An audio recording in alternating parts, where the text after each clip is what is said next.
اب سوچ لیجئے،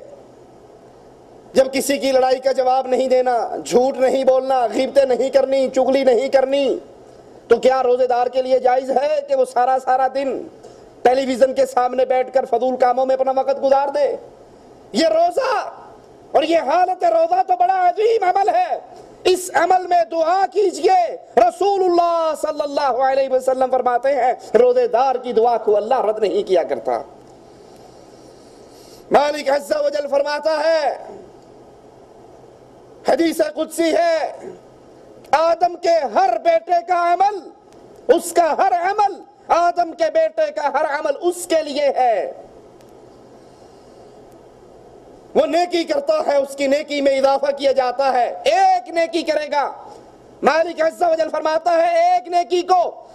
10 گنا بڑھا کر اجر دیتا ہوں، اور 10 گنا سے لے کے 700 گنا تک بھی اجر بڑھ جاتا ہے۔ آدم کا بیٹا ایک نیکی کرے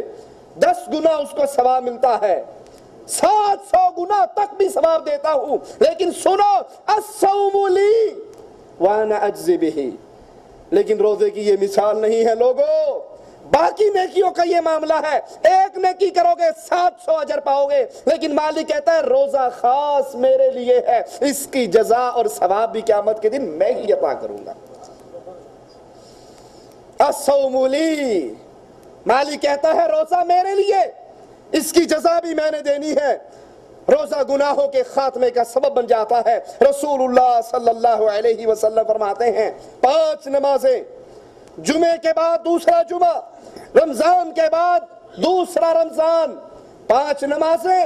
جمعے کے بعد دوسرا جمعہ، رمضان کے بعد دوسرا رمضان، درمیان کے گناہوں کے لیے کفارہ بن جاتا ہے، بشرط کہ یہ آدمی اس دوران گناہ کبیرہ کا ارتکاب نہ کرے۔ صحیح مسلم میں یہ روایت ہے۔ یہ رمضان کے آپ نے روزے رکھے، اگلے رمضان تک صغیرہ جتنے آپ سے گناہ ہوئے آپ نے کبیرہ کا ارتکاب نہیں کیا، اگلا رمضان آ گیا